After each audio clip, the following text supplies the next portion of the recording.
What actually transpires within a man's psyche when your thoughts about him become compulsive, when he starts dominating your mental space beyond your control, when every spare moment gets filled with contemplations about him, thoughts that seem to possess their own autonomous existence.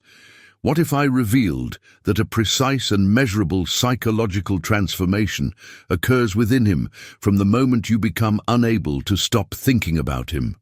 Profound shifts in how he perceives you, how he responds to your presence, what he experiences when you're near. These are direct consequences of the quality and emotional intensity of your constant thoughts regarding him. Jung uncovered a profound truth about the nature of thought and consciousness. Thinking is not a private event locked inside your head. It's an active transmission through the collective unconscious that reaches the person who is its object and provokes real, measurable changes in them, in their emotional state, in their perception of you, in the mutual propensity toward closeness or withdrawal. Changes that can completely determine the trajectory of a potential relationship between you, and this is what very few women understand. When you think obsessively about a man and cannot stop, when these thoughts carry anguish, needs, fear of loss, you're not merely experiencing a personal emotional whirlwind. You're actively shaping his psychological reality concerning you, often in ways that create precisely the opposite of what you desire, transforming him from a potentially interested man into someone defensive and closed off through invisible yet profoundly real mechanisms. Jung established that when a woman cannot stop thinking about a man, especially when her thoughts are obsessive, filled with needs and unspoken anguish, she emits through the common psychic field a precise energy that activates within him either a receptive openness or a protective closure. And this activation is not his conscious choice. It's an automatic response from his nervous system to the quality of psychic energy he feels coming from you. Stay until the end, because I'm going to reveal 5 precise changes that happen in a man when you think too much about him without being able to control yourself. And why understanding these changes can completely transform not only your relationship with him, but also how you convert a destructive obsession into a loving mental presence that favors connection. But before entering into these 5 changes, it's essential to understand the fundamental difference between healthy thoughts about someone and obsessive thoughts. Over the years, I've observed a profound misunderstanding about what it really means to be unable to stop thinking about someone. Many women interpret this obsessive state as proof of deep love, of meaningful connection, even of shared destiny. And sometimes that's the case, but much more frequently, particularly when these thoughts come accompanied by anguish and a sense of compulsion, it's a symptom of something completely different, an unhealed wound seeking resolution by fixating on a person, an inner void we try to fill with fantasies of connection or fear of abandonment that generates an obsessive need for control through constant rumination. The essential difference isn't in the frequency of thoughts. We can think frequently about someone in a healthy way or in an obsessive way. The difference lies in what you feel when you think about him, in the effect these thoughts have on your inner state, in the degree of control you have over your own mental process. When you think about someone in a healthy way, these thoughts bring you joy. You smile when he comes to mind. You feel grateful that he exists in your life. You can think about him and then return to work, to friends, to other areas of your life without feeling lost or emptied. You maintain the sense of existing independently of him. When you think about someone obsessively and cannot stop, these thoughts trigger anguish. You feel a tightness in your chest, a worry about when you'll see him again, a compulsive desire to check your phone. You can no longer direct attention elsewhere without enormous effort. Work suffers. Friendships are forgotten. You live on autopilot because thoughts about him absorb all your vital energy. And this is precisely what Jung wanted us to understand. These two types of thoughts emit completely different energy into the collective unconscious and produce completely different changes in him. Thoughts born from fullness of true love, from gratitude without hidden agendas, transmit free libidinal energy, a vital energy that flows from abundance and not from lack. When this energy reaches his psyche, it's perceived as light, nourishing, attractive. Thoughts born from lack, from unhealed wounds, from desperate need, carry contracted libidinal energy, a vital energy imprisoned by unresolved complexes. When this energy reaches his psyche, it's felt as heavy, draining, repellent. And here's the key truth: you don't consciously choose what energy you emit. The quality of the energy is a direct reflection of the inner state from which these thoughts are born. So if you think about him obsessively because you're acting from an unfilled void, fear of abandonment, need for external validation, it doesn't matter how much you consciously try to appear detached and light. The deep energy you transmit through your insistent thoughts will be one of need and pressure. And he will feel this, will react defensively, even if he doesn't consciously understand why. I'm now going to reveal the first precise change that happens in a man when you think too much about him without being able to control yourself. What I'm going to share perhaps finally explains why the more you think about him, the more he seems to distance himself. Change number 1. Activation of the emotional control system and construction of defense mechanisms against perceived energetic intrusion.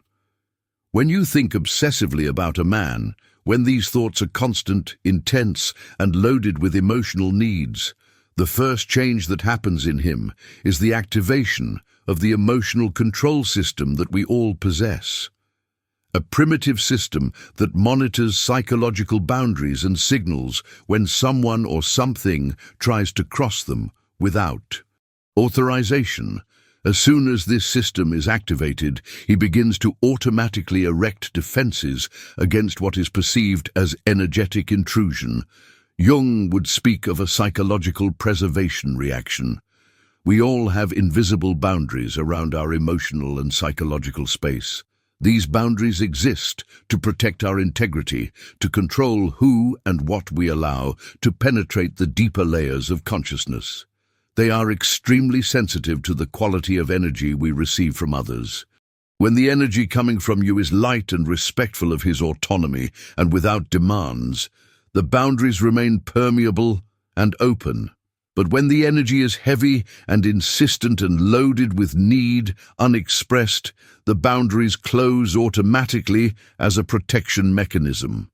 I've noticed that when a woman thinks obsessively about a man, especially when these thoughts come accompanied by anguish about the state of the relationship, fear of loss, and needs for reaffirmation, she constantly sends waves of psychic energy perceived as attempts to enter his emotional space without being invited.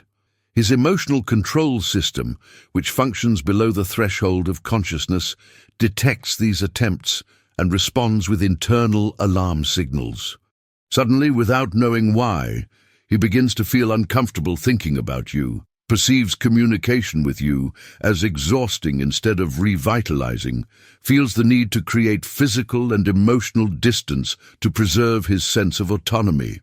And the more you think about him obsessively, the more you emit this energy, the more this control system reinforces itself until he ends up actively avoiding you.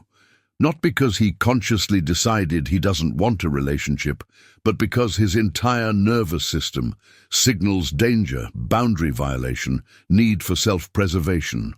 What makes this change particularly destructive is the spiral that's created. The more he distances himself, the more you become anguished. The more you become anguished, the more you think about him obsessively. The more you think about him obsessively, the more you radiate intrusive energy. The more you radiate intrusive energy, the more defensive he becomes. Thus, a downward spiral is created where your attempt to maintain the bond through constant thought produces exactly the distance you most fear.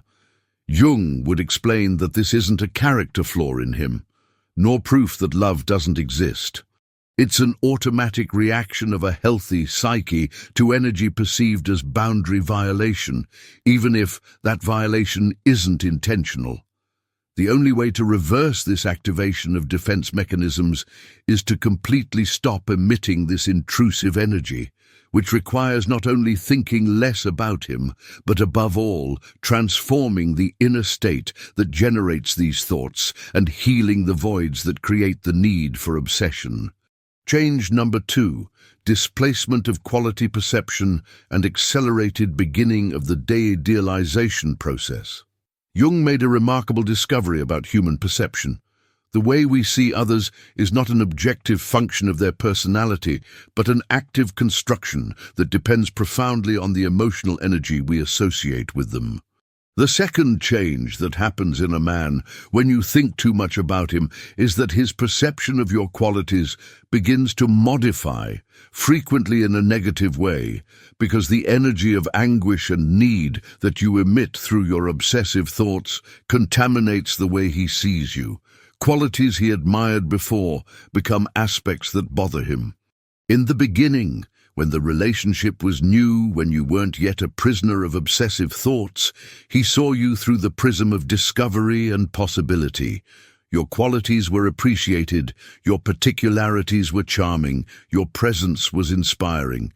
But when you begin to think about him obsessively, when the energy you emit shifts from light to heavy, from free to needy, the lens through which he sees you changes.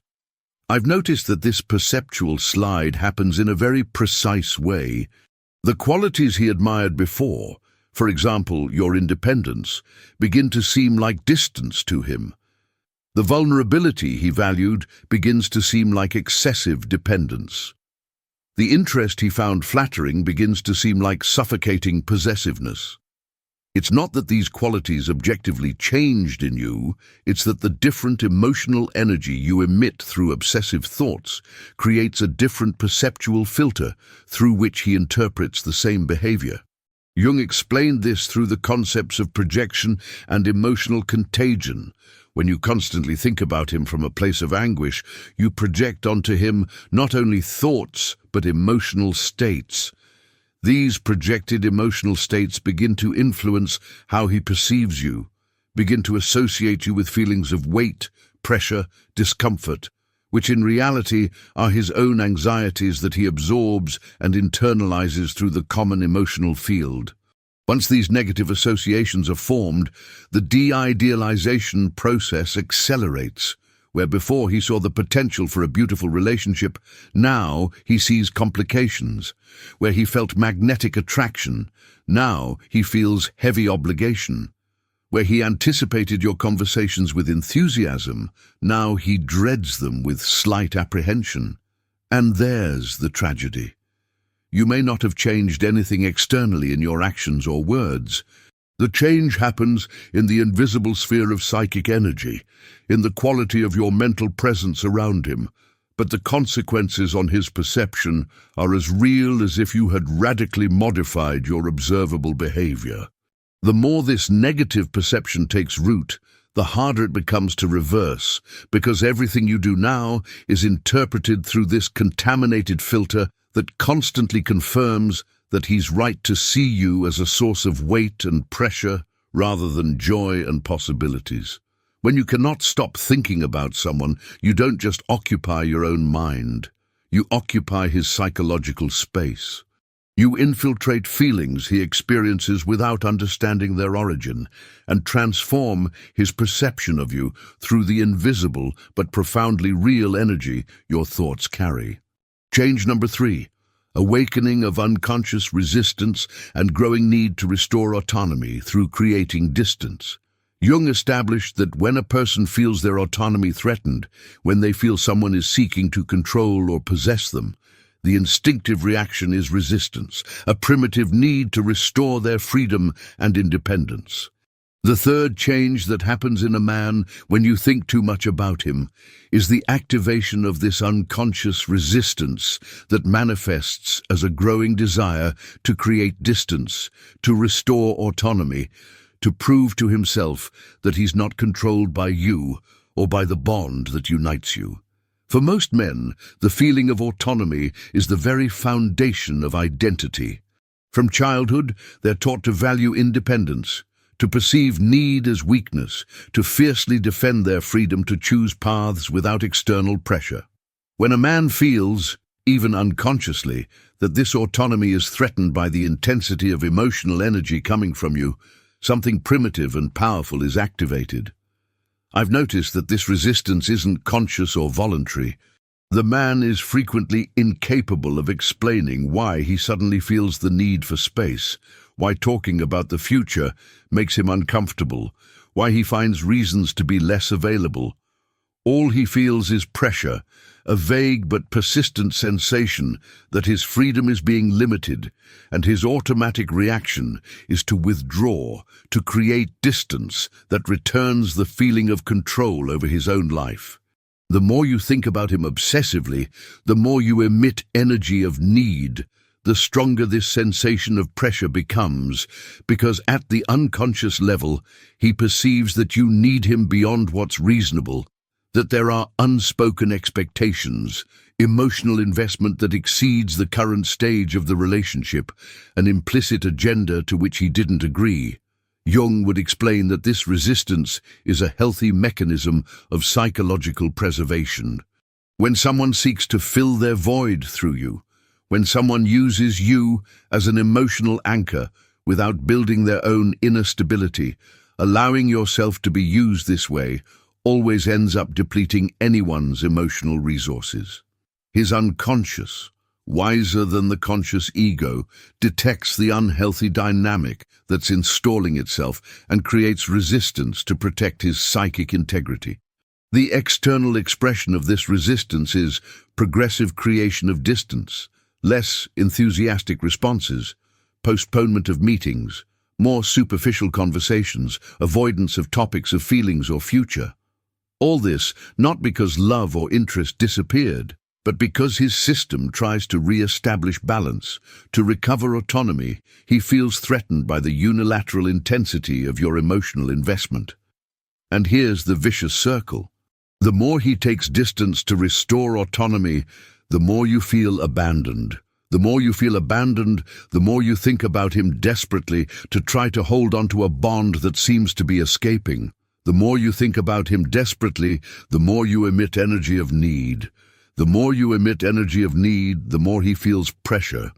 The more he feels pressure, the more he resists and distances himself even more. This spiral continues until the potential relationship is completely destroyed, not from lack of love or compatibility, but from the unhealthy energetic dynamic created by obsessive thoughts. Change number 4. Formation of avoidance, schema, and Pavlovian conditioning that associates you with emotional malaise. This change is particularly treacherous because it happens entirely through conditioning processes that occur in the unconscious. When you think obsessively about a man for a long time and each interaction with you is loaded with the energy of anguish and need that you radiate, his brain begins to automatically associate you with states of emotional malaise, creating an avoidance schema that can become so powerful that your simple presence, or even the thought of you, triggers an instinctive flight reaction. Jung studied in detail how the unconscious learns through emotional association. This process doesn't require conscious choice or intellectual understanding. It functions through classic Pavlovian conditioning. If each time a man interacts with you or thinks about you, he simultaneously feels pressure, anguish, discomfort that you emit energetically, his brain ends up automatically associating you with these negative states. I've observed how this conditioning installs itself over time. In the beginning, interaction with you still brings joy that surpasses the malaise. But as obsessive thoughts persist and the energy you emit intensifies, the scale ends up tipping. Each interaction brings a bit more malaise, a bit less joy, until the tipping point where the dominant association becomes negative. Now, when the phone rings and it's you, his first feeling is no longer joyful impatience but slight apprehension. When he sees your name in a message, his first reflex is no longer to open it immediately, but to postpone until he gathers sufficient emotional energy. When he thinks about the next meeting, he no longer feels excitement, but heavy obligation. And these feelings aren't based on your conscious actions. You can be perfectly pleasant in conversations, but the conditioning operating beneath his consciousness associates you with the negative emotional states he captures energetically from you. And his automatic reaction now is avoidance. Jung would explain that once this conditioning schema is installed, it's extremely difficult to dismantle because it's no longer about a rational decision to give you a chance. It's about his nervous system, which through repetition was trained to react to you with protective avoidance. The longer this schema lasts, the more the negative association is repeated, the more deeply it takes root. What makes this change particularly tragic is that even if you end up doing the inner work, even if you heal the voids that generated the obsessive thoughts, even if you radically transform the quality of energy you emit, he may continue reacting to you through avoidance, because the old associations continue functioning automatically until they're intentionally dismantled through a multitude of new positive experiences, which is only possible if he accepts offering you that chance. Here I want to pause to ask you a question I've been observing for years on this topic. Have you ever noticed that the more you think about someone, the more he seems to distance himself, as if your thoughts created exactly the opposite of what you desire? What did you feel upon becoming aware that the quality of your thoughts can shape his psychological reality in an invisible but profoundly destructive way? I've seen that this understanding can be simultaneously liberating and painful, because it explains recurring patterns while revealing responsibility. If this resonates with you, share your experience in the comments. Each time a woman describes this dynamic, how obsessive thoughts create distance, others discover they're not alone in having destroyed bonds through unhealed mental energy. We now arrive at the fifth and final change, perhaps the most profound and least reversible. Change number 5, crystallization of unconscious decision. Not to invest and definitive closing of the gates of romantic possibility. This is the last and most important of the changes.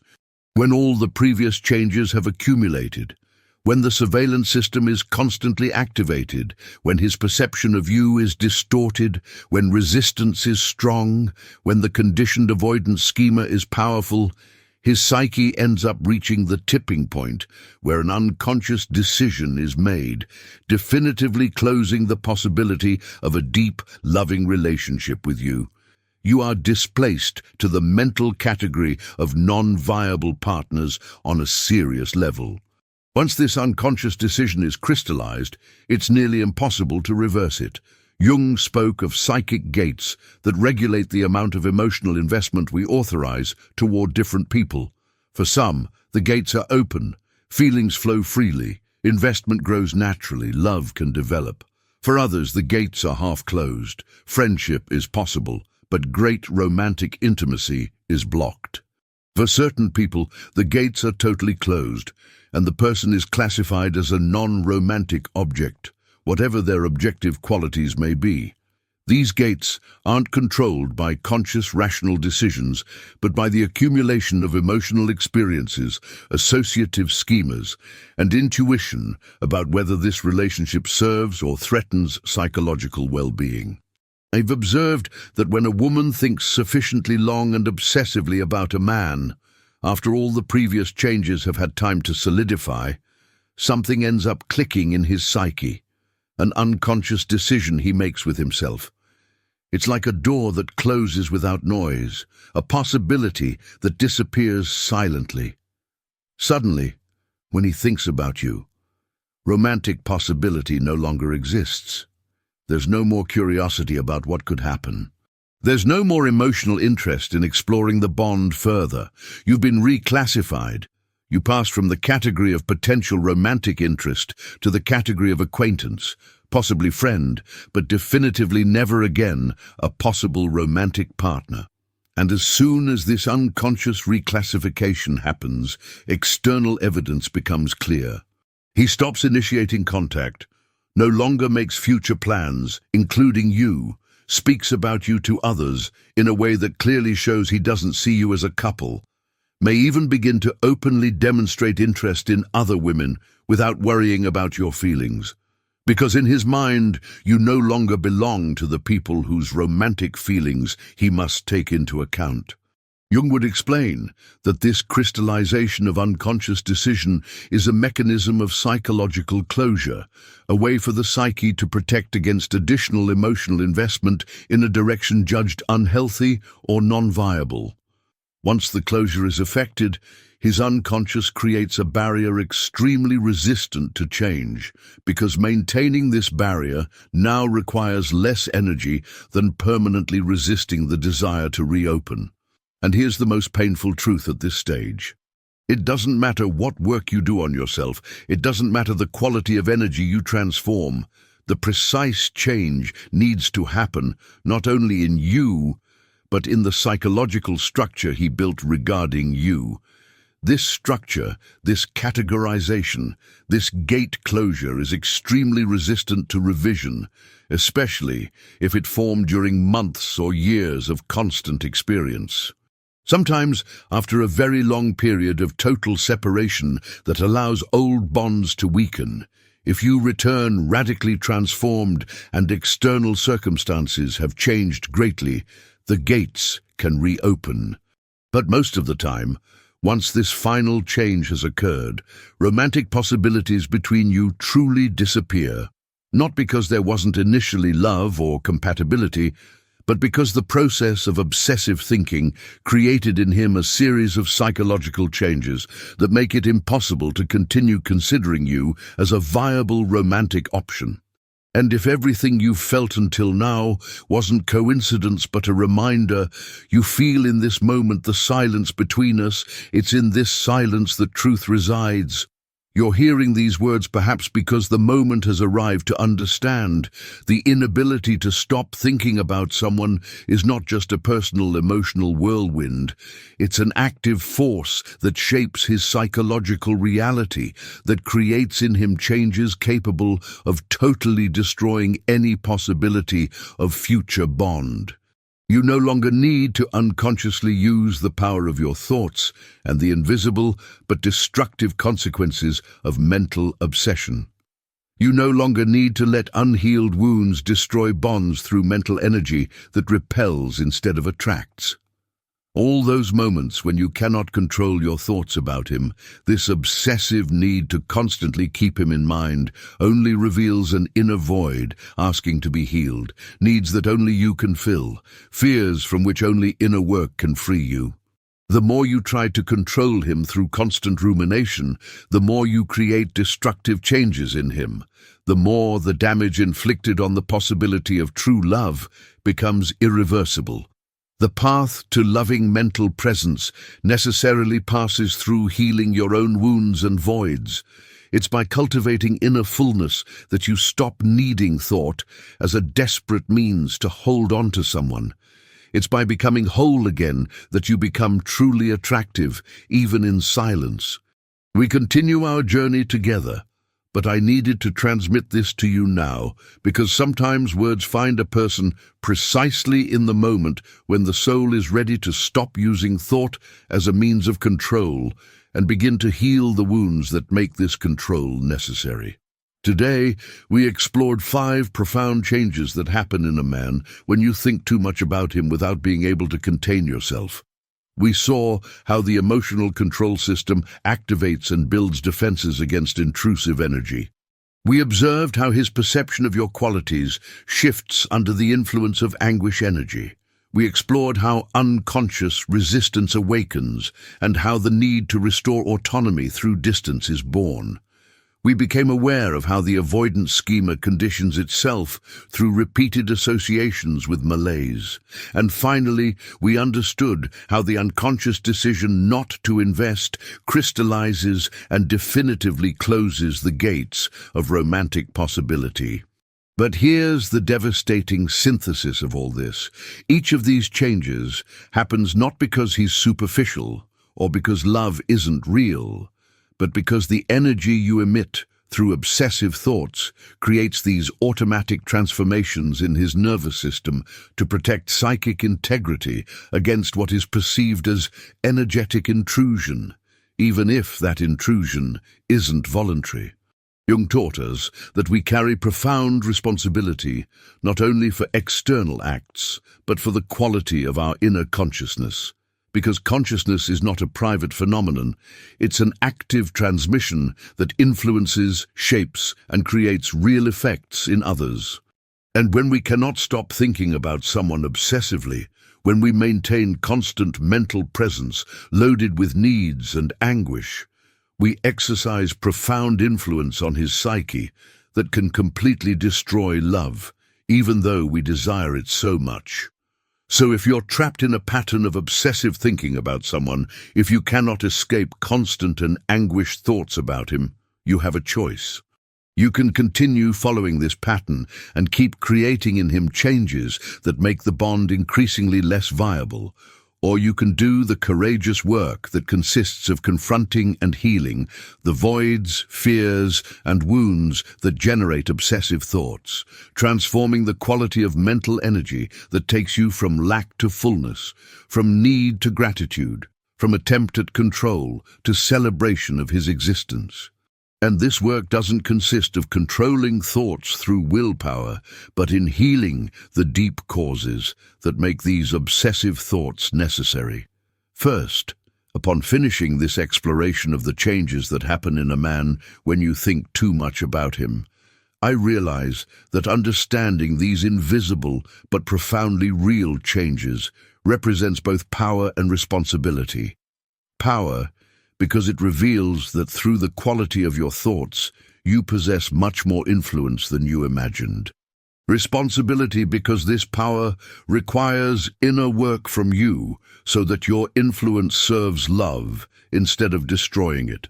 As a woman who finally understands that the inability to stop thinking about someone is not fate, but a symptom of a wound that can and must be healed for the good of future relationships, you now have the keys to transform this energy and become again the presence that naturally attracts without needing to occupy the other's mind. As I finish today this exploration of the invisible but destructive force of obsessive thoughts, I realize we've only scratched the surface of how mental energy shapes the reality of relationships, something our still very materialistic culture has difficulty recognizing. We've just opened the door to understanding that thought is not a private phenomenon, but an active transmission in a common field, creating measurable changes in the object of thought. The space we create here exists precisely for this purpose, to gently illuminate the hidden dimensions of how consciousness creates reality, how unhealed wounds sabotage love through invisible paths, and how inner healing is not a luxury but a necessity for healthy relationships. If this path resonates deeply within you, if you've had the experience of awareness, simultaneously painful and liberating, of how your own thought patterns may have sabotaged past relationships, then I invite you to continue this exploration with me. With each new video, we reveal a new facet of this deep psychology that will transform not only your vision of relationships, but also your way of infusing your consciousness with responsibility and benevolence. Subscribe to the channel if you haven't already, and activate notifications so you don't miss any important videos.